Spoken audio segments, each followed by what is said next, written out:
என் தங்கப்பிள்ளையே, உன் வராகி அம்மா என்னுடைய நெற்றி குங்குமத்தை தொட்டு விட்டாயல்லவா?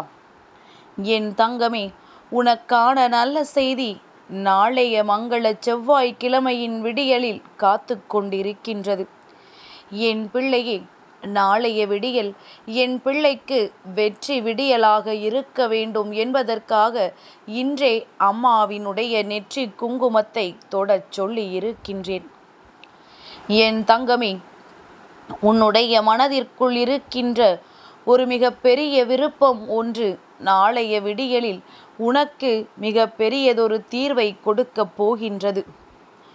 உன்னுடைய ஆசைகள் எல்லாமே உனக்கு நல்லதொரு திருப்பத்தை தரப்போகின்றது. ஆசைப்பட்டுவிட்டு அமைதியாக உட்கார்ந்திருக்கவில்லை அல்லவா? அதற்காக நீ அயராது உழைத்து கொண்டிருக்கின்றாய். உன்னுடைய ஆசை எல்லோருக்கும் எளிதில் வரக்கூடிய ஆசைதான். அது பேராசை கிடையாது. ஒரு சாமானியனுக்கு இருக்கக்கூடிய ஆசைகள்தான் என் பிள்ளைக்கு இருக்கின்றது. பொதுவாக எல்லோருடைய ஆசைகளும் என்னவாக இருக்கும்? குறைந்தபட்சம் உண்ண உணவு, உடுத்த உடை, இருக்க இடம். அதுபோக எல்லோருக்கும் ஒரு பிள்ளை செல்வம். இப்படி வாழ்க்கையில் எல்லோரும் தேடுகின்ற சில விஷயங்களைத்தான் என் பிள்ளை நீயும் தேடுகின்றாய். உன்னுடைய ஆசைகளும் இதை சுற்றித்தான் இருந்து கொண்டிருக்கின்றது. இதை தாண்டி பெரிதாக உனக்கு ஆசை எதுவும் இல்லை. அதிலும் நினைத்த வாழ்க்கையை அடைந்து விட்டால் அதிலிருந்து கிடைக்கின்ற சந்தோஷம் இன்னமும் அதிகம்.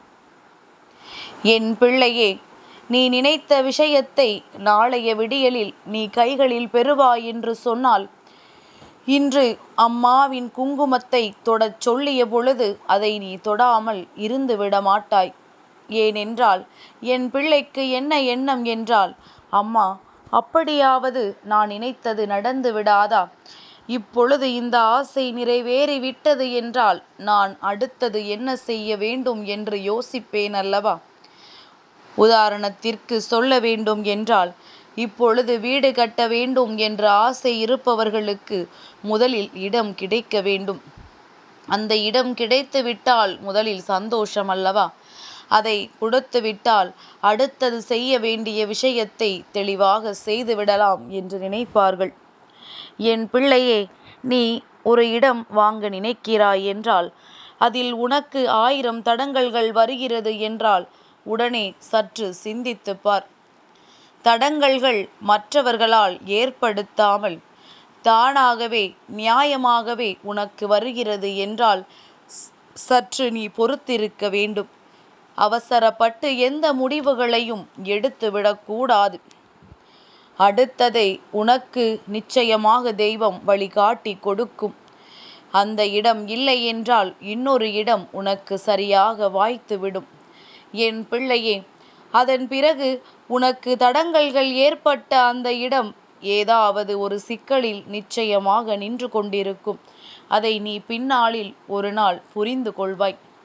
அப்பொழுது நினைப்பாய், நல்ல வேளை நாம் அந்த நேரத்தில் அதை வாங்கிவிடவில்லை என்று. இப்படித்தான் வாழ்க்கையில் எல்லா விஷயங்களும் கொஞ்சம் தடங்கல்களை கொடுத்து நடக்கும். ஆரம்பத்திலேயே ஒரு விஷயம் நல்லபடியாக நடந்துவிட்டாலும் அது சந்தோஷம். ஆரம்பத்திலேயே தடங்கல்களை ஏற்படுத்தினாலும் அது சந்தோஷம் என்று நீ எப்பொழுதும் நல்ல மனநிலையில் இருக்க வேண்டும். என் தங்கமே, இன்று நான் இந்த விஷயத்தை சொல்கிறேன் என்றால் நிறைய பேர் இன்று இப்படித்தான் இருக்கின்றார்கள். தனக்கென்று கஷ்டப்பட்டு பாடுபட்டு சேர்த்து வைத்ததையெல்லாம் திடீரென்று இது போல ஒரு விஷயத்திற்காக செலவிடும் பொழுது ஏமாந்து போய் நின்று விடுகின்றார்கள். அதனால்தான் எதுவாக இருந்தாலும் கவனித்து, இது சரியா சரியில்லையா என்று 4 பேரிடம் விசாரித்து அதில் நீ முடிவு எடுக்க வேண்டும். அதன் பிறகு ஒவ்வொன்றும் தானாகவே நடக்கத் தொடங்கிவிடும் என்பதனை என் குழந்தை நீ புரிந்து கொள்வாய். என் தங்கமே, இப்படி நீ ஆசைப்பட்ட விஷயங்கள் ஒவ்வொன்றும் உன் வாழ்க்கையில் சிறுக சிறுக நடக்கத் தொடங்கப் போகின்றது. அதற்கு இந்த வராகி உனக்கு நல்ல ஆசிகளை வழங்கிவிடத்தானே இன்று வந்திருக்கின்றேன். அம்மாவினுடைய நெற்றி குங்குமம் உனக்கு தரப்போகின்ற ஆசிகள் நாளைய மங்கள செவ்வாய்க்கிழமையின் விடியலில் உன் வாழ்க்கையில் அதிர்ஷ்டத்தை கொடுக்கப் போகின்றது. ஒவ்வொரு நாளும் என் பிள்ளை இந்த வாழ்க்கையில் பட்ட கஷ்டங்களுக்கெல்லாம் நல்ல தீர்வு கிடைக்கப் போகின்றது. உன்னை பற்றி பேசியவர்கள் நீ வாழ்க்கையில் முன்னேறி விடவே மாட்டாய் என்று தூற்றியவர்கள் இவர்கள் எல்லாம் வாயடைத்து நிற்கும்படி நீ வாழ்க்கையில் உயர்ந்த நிலைக்கு வரப்போகின்றாய்.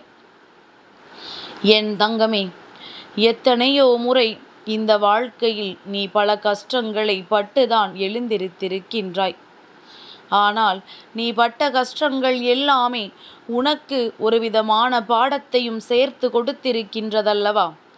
யாரிடத்தில் எப்படி பழக வேண்டும், யாரிடத்தில் எப்படி நடந்து கொள்ள வேண்டும் என்பதனை உனக்கு உணர்த்தி இருக்கின்றதல்லவா?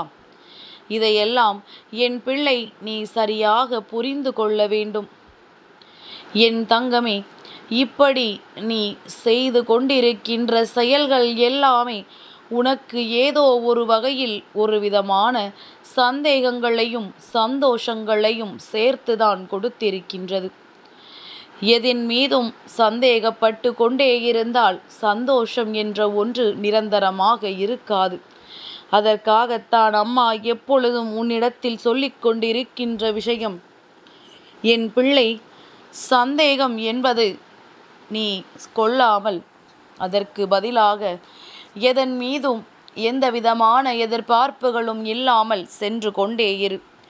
நல்லதை கொடுத்தால் மிகவும் சந்தோஷம், கெட்டதை கொடுத்தால் எந்த வருத்தமும் இல்லை என்கின்ற மனநிலையில்தான் நீ இருக்க வேண்டும்.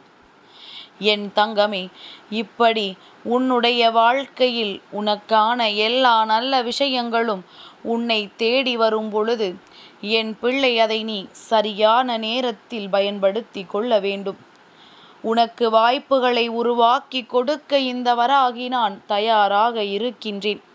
அப்படி இருக்கும் பொழுது என் குழந்தைக்கு கிடைக்கின்ற வாய்ப்புகளை சரியாக பயன்படுத்தி கொள்கின்ற திறமையும் இருக்க வேண்டும் அல்லவா? அந்த திறமை உனக்குள் இருந்து விட்டால் போதும் என் தங்கமே, நிச்சயமாக இனி எல்லாமே உனக்கு சந்தோஷமாகவே இருக்கும். மாற்றங்கள் உன் வாழ்க்கையில் அரங்கேறும். அப்பொழுது இந்த வராகி இருப்பது உன் கண்களுக்கு தெரியும். என் பிள்ளையே, அம்மா உன்னிடத்தில் ஓடோடி வந்து சில விஷயங்களை மீண்டும் மீண்டும் சொல்லிக் கொண்டிருக்கிறேன் என்றால் சர்வ நிச்சயமாக இன்னும் சில தினங்களுக்குள் உன் வாழ்க்கையில் நல்ல மாற்றம் நடக்கப் போகிறது என்பதனை முதலில் நீ உணர வேண்டும். நீ நம்பினால் மட்டுமே உன் வாழ்க்கையில் எதுவும் சாத்தியம்.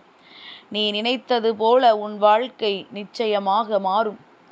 சுற்றி இருக்கின்றவர்கள் கொடுக்கின்ற கஷ்டங்களை எல்லாம் என் பிள்ளை நீ மனதிற்குள் வைத்து கொண்டு வேறு எதையும் செய்ய முடியாமல் தவித்து நின்று விடாதே.